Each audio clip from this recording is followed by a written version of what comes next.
আসসালামু আলাইকুম ওয়া রাহমাতুল্লাহি ওয়া বারাকাতুহু। ওয়ালাইকুম আসসালাম ওয়া রাহমাতুল্লাহ। আপনারা সবাই ভালো আছেন?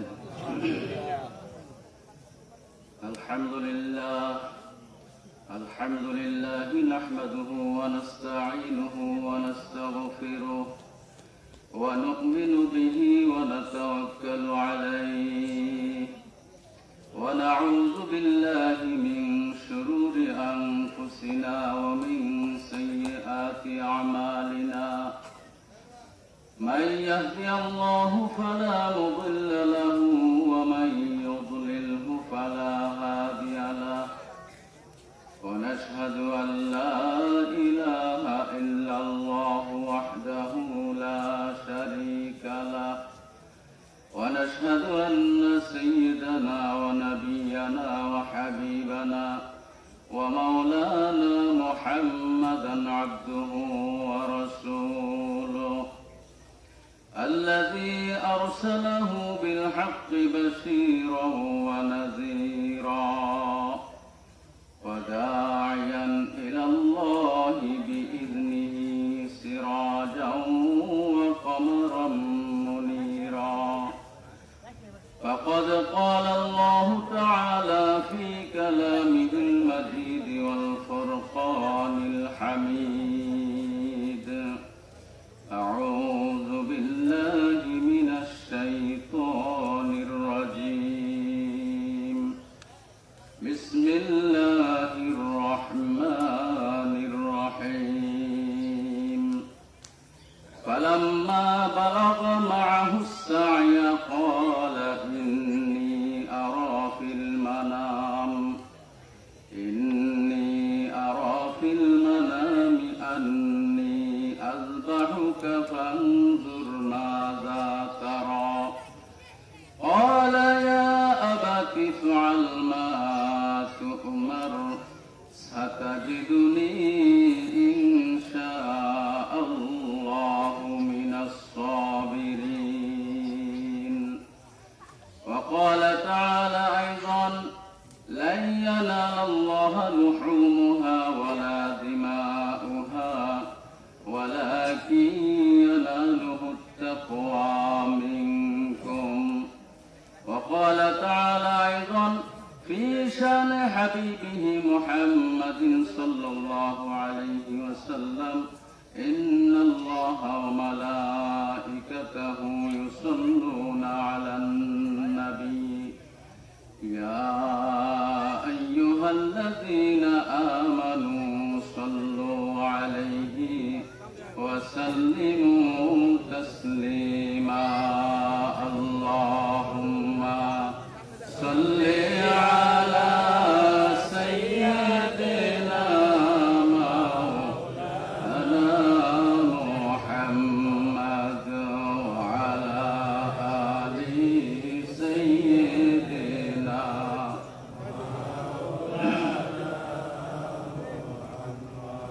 সবাই জোরে সোরে মহব্বতে পড়ুন: আল্লাহুম্মা সাল্লি আলা সাইয়্যিদিনা মাওলানা মুহাম্মদ ওয়া আলা আলি সাইয়্যিদিনা মাওলানা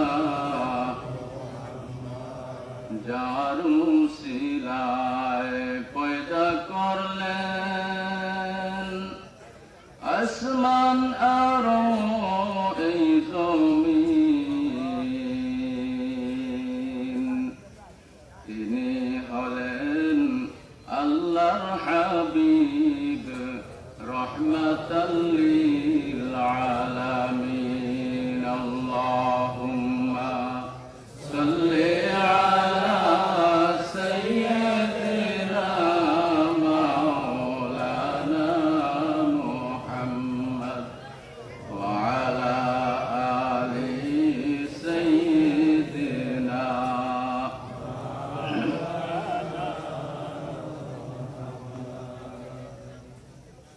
সবাই বলুন আলহামদুলিল্লাহ। আলহামদুলিল্লাহ। দুরূদ শরীফ পড়তে মজা লাগে না খারাপ লাগে? ভালো লাগে না? দুরূদ শরীফ মহব্বতে পড়বেন, মনোযোগ দিয়ে পড়বেন, উচ্চ আওয়াজে পড়বেন। দুরূদ শরীফ এটা আল্লাহ পাকের একটি মহান নিয়ামত, যেটা আমাদের জন্য আল্লাহ পাক দিয়েছেন। আল্লাহ পাক আমাদেরকে অনেক আদেশ করেছেন নামাজ পড়তে, রোজা রাখতে, হজ করতে, জিকির করতে এবং অন্যান্য ইবাদতের আদেশ করেছেন। কিন্তু আল্লাহ পাক নামাজ পড়েন না, রোজা রাখেন না, হজ করতে হয় না, যাকাত দিতে হয় না। হয় আল্লাহ পাকের দরকার আছে? কিন্তু আল্লাহ পাক একটি কাজ করেন, যেটা কোরআন মাজিদে আল্লাহ পাক বলেছেন, ইন্নাল্লাহা ওয়া মালাইকাতাহু ইউসাল্লুনা আলান নবী। নিশ্চয়ই আল্লাহ পাক এবং তার সমস্ত ফেরেশতারা নবীজির উপরে দুরূদ শরীফ পড়েন। সুবহানাল্লাহ, জোরে বলুন সুবহানাল্লাহ। আল্লাহ পাকও পড়েন এবং সমস্ত ফেরেশতারা পড়েন। অসংখ্য ফেরেশতা আল্লাহ পাক সৃষ্টি করেছেন, ফেরেশতারাও পড়েন। এরপরে আল্লাহ পাক আদেশ করেছেন, ইয়া আইয়ুহাল্লাযীনা আমানু, হে দুনিয়ার ঈমানদারেরা, আমি এই কাজটা করি, তোমরাও করো। আমার হাবিবের প্রতি তোমরাও দুরূদ সালাম পেশ করো। সুবহানাল্লাহ। যে কাজটা আল্লাহ পাক করেন, এটার মর্যাদা কত বেশি, কি বলেন? অনেক বেশি না? অনেক বেশি। এই জন্য দুরূদ শরীফের সওয়াব আল্লাহ পাক অনেক দিয়েছেন। হাদিস শরীফে আসছে, যে ব্যক্তি একবার দুরূদ শরীফ পড়বে আল্লাহর হাবিবের প্রতি, তার প্রতি আল্লাহ পাক 10টি রহমত নাযিল করেন। সুবহানাল্লাহ। 10টি গুনাহ মাফ করে দেন এবং কিয়ামতের ময়দানে 10টি মর্যাদা বৃদ্ধি করে দিবেন। সুবহানাল্লাহ। একবার দুরূদ শরীফ পড়লে মাত্র, শুধু বলেন সাল্লাল্লাহু আলাইহি ওয়াসাল্লাম, এতটুকু পড়লেই আপনাকে 10টি রহমত নাযিল করবেন, 10টি গুনাহ মাফ করবেন, হাসরের ময়দানে 10টি মর্যাদা বৃদ্ধি করে দিবেন। এক আল্লাহর ওলি নামাজের মধ্যে তাশাহুদের পরে আমরা দুরূদ শরীফ করি না, আল্লাহুম্মা সাল্লি আলা মুহাম্মাদ ওয়া আলা আলি মুহাম্মাদ, এই দুরূদ শরীফ পড়তে ভুলে গেছেন নামাজের মধ্যে। তাশাহুদের পরে দুরূদ শরীফ পড়তে কি ভুলে গেছেন? আল্লাহ পাক ইলহামের মাধ্যমে জিজ্ঞাসা করলেন, হে বান্দা, তুমি আমার হাবিবের প্রতি দুরূদ শরীফ পড়তে ভুলে গেলা কেন? তখন সে জবাব দিল, আল্লাহ, আপনার প্রশংসা করতে করতে, আপনার তারিফ করতে করতে আমি দুরূদ শরীফ পড়তে ভুলে গেছি। আপনার প্রশংসায় মত্ত ছিলাম, আপনার হাবিবের প্রতি দুরূদ শরীফ পড়তে আমার মনে ছিল না, ভুলে গেছি। তখন আল্লাহ পাক বললেন, হে বান্দা, জেনে রাখো, সমস্ত পৃথিবীর যত মানুষ আছে, সমস্ত পৃথিবীর মানুষের সমান যদি একজনে নেক নিয়ে হাসরের ময়দানে উপস্থিত হয়, আর এই নেকগুলির মধ্যে, এই আমলগুলির মধ্যে যদি দুরূদ শরীফ না থাকে, তাহলে তার এই আমল গ্রহণ করা হবে না। জোরে বলেন সুবহানাল্লাহ। সমস্ত মানুষের আমলের পরিমাণ যদি একজনে আমল নিয়ে উপস্থিত হয় হাসরের ময়দানে, আর এই আমলগুলির মধ্যে যদি দুরূদ শরীফ না থাকে, তাহলে এই আমল কি করা হবে না? কবুল করা হবে না। হাদিস শরীফে আছে যে দোয়া যদি করা হয় আল্লাহ পাকের কাছে, যে দোয়ার মধ্যে দুরূদ শরীফ না থাকে, সেই দোয়া কবুল হয় না। কেন? আল্লাহ পাক তো নিজেই সর্বসর্বা, সবকিছুর মালিক। আমরা আল্লাহর বান্দা, আল্লাহর কাছে দোয়া করবো, আল্লাহ কবুল করবেন না কেন? কেন কবুল করবেন না? আমরা যদি কোনো প্রতিষ্ঠানের মধ্যে দরখাস্ত দিই, দরখাস্ত দিতে হয় না চাকরির আগে, দরখাস্তের মধ্যে যদি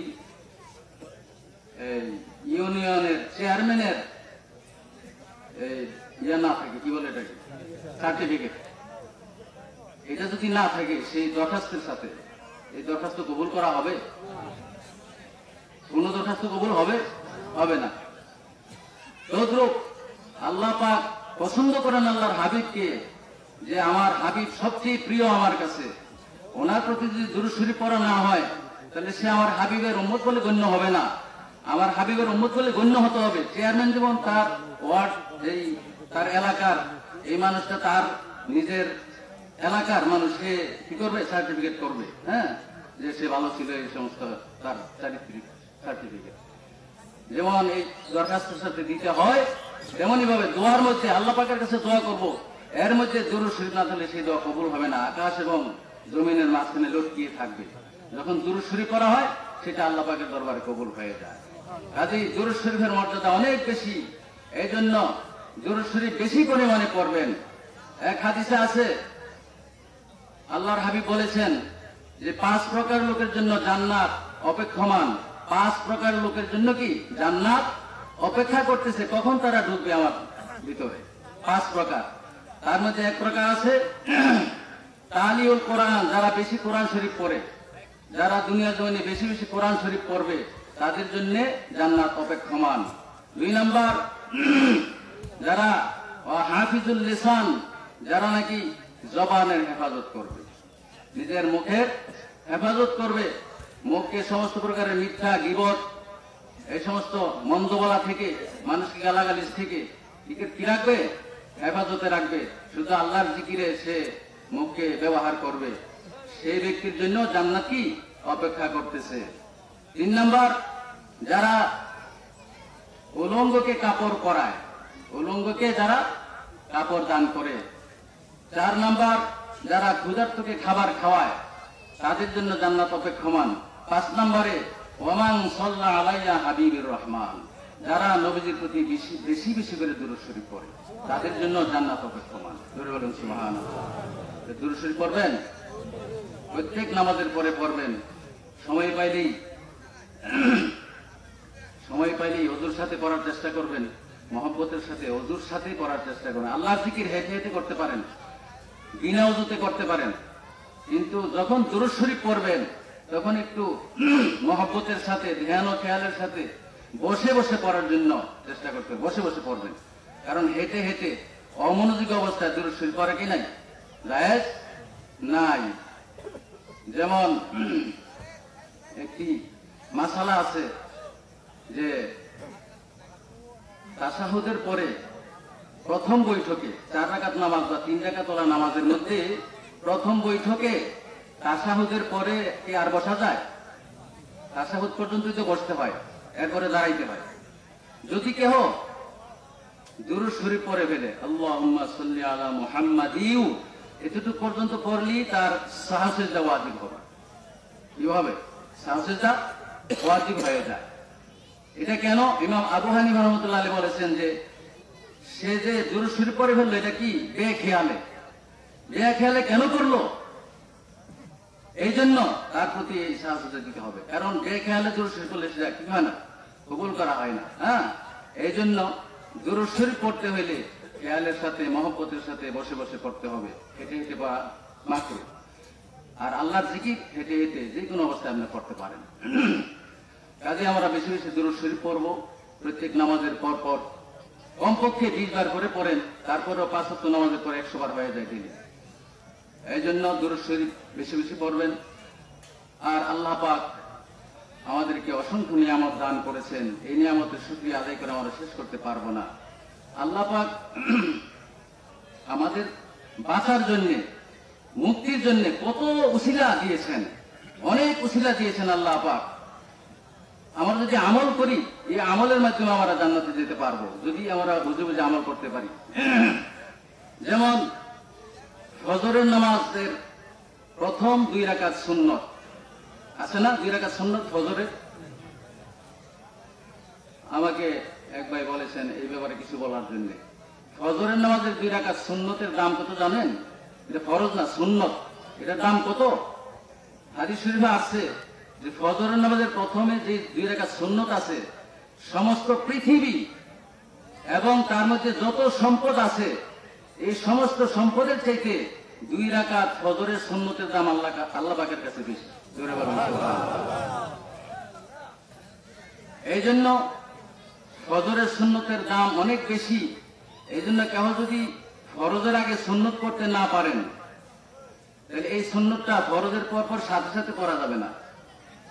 কারণ ফজরের ফরজ নামাজ পড়ার পরে বেলা ওঠার আগ পর্যন্ত কোনো নামাজ নাই, এবং আসরের ফরজের পরেও বেলা ডুবার আগ পর্যন্ত কোনো নামাজ নাই।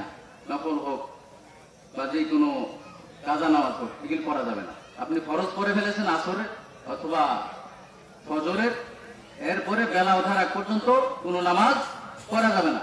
এই কারণে ফজরের সুন্নত যদি কেউ ফরজের আগে পড়তে না পারেন, আপনি আসছেন দেরি করে, ফরজের জামাত দাঁড়াই গেছে, এখন আপনি ফরজ পড়ে বেলা ওঠার জন্য অপেক্ষা করেন। বেলা ওঠার পরে 23 মিনিট, বেলা ওঠার 23 মিনিট পরে আপনি এই সুন্নতটা আদায় করতে পারবেন। যখন আমরা এই ইশরাকের নামাজ পড়ি, এই ইশরাকের সময় এই ফজরের নামাজ আদায় করতে হবে। ফরজের পরপরই আবার আদায় করতে পারবেন না।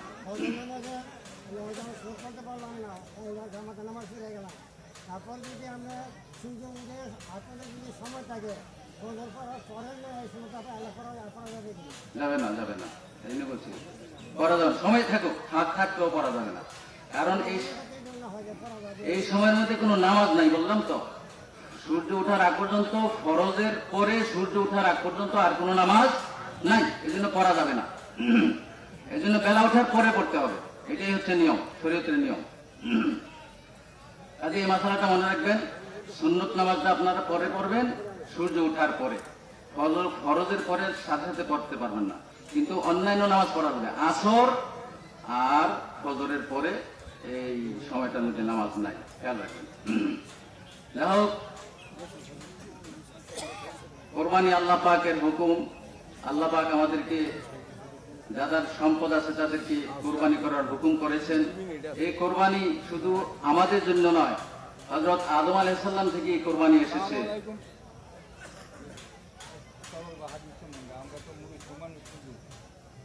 কুরবানি আমরা তো যারা হয়ে গেছে, আমরা তো কামাই রুজি করি, আমাদের ছেলেমেয়েরা কামাই রুজি করে, কিন্তু আমাদের জন্য ওয়াজিব কি? আর মনে করেন আমার এক ছেলে আছে, এক ছেলের নাম ওই কুরবানি ওয়াজিব, যারা কামাই করে আপনারা হুজুররা কইতেছেন, কিন্তু যাদের 2-3 ছেলে আছে একটা কুরবানি দিবে, একটা শরীক হবে, তারা হে বাহিনী কি করবো? সবার কোরবানি দিতে হবে, যারা সম্পদশালী প্রত্যেকেই কোরবানি দিতে হবে। আর মাতা পিতার নামে ছেলেরা কামাই করেছে, মা বাপের নামে কোরবানি হবে কিনা? এই সমস্ত মাসালা জানা দরকার আছে।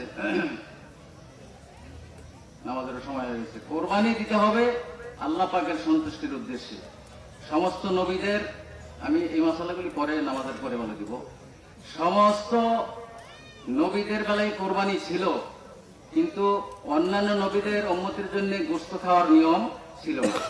কোন নবীর উম্মতের জন্য গোশত খাওয়ার প্রচলন ছিল না। আল্লাহ পাক দয়া করে মেহেরবানি করে আমাদেরকে গোশত খাওয়ার নির্দেশ দিয়েছেন, আমাদের জন্য গোশত খাওয়ার কি বিধান করে দিয়েছেন। যদি গোশত খাওয়ার বিধান না থাকতো তাহলে হয়তো অনেকে কোরবানি দিত না। কি বলেন? হ্যাঁ, যদি গোশত খাওয়াটা যদি আল্লাহ পাক নির্দেশ না দিতেন তাহলে আমাদের মধ্যে কয়জন কোরবানি দিতে আল্লাহ পাকই জানেন। যা হোক, আল্লাহ পাকের বিশেষ মেহেরবানি, আল্লাহ পাক আমাদের জন্য গোশত খাওয়ার বিধান করে দিয়েছেন। আর এই গোশত খাওয়ার নিয়তে কিন্তু কোরবানি দেওয়া যাবে না, বুঝছেন? গোশত খাওয়ার নিয়তে কোরবানি দেওয়া যাবে না। আপনি কোরবানি দেন আল্লাহর হস্তে, আর গোশত তো খাইবেন, এর মধ্যে গোশত খাওয়া হয়ে যাবে, গোশত খাইতে পারবেন। আর যদি গোশত খাওয়ার নিয়তে দেন তাহলে কোরবানি কবুল হবে না, গোশত খাইতে পারবেন। বুঝতে পারছে তো? এই জন্য নিয়ত সহি রাখবেন যে গোশত খাই বা না খাই।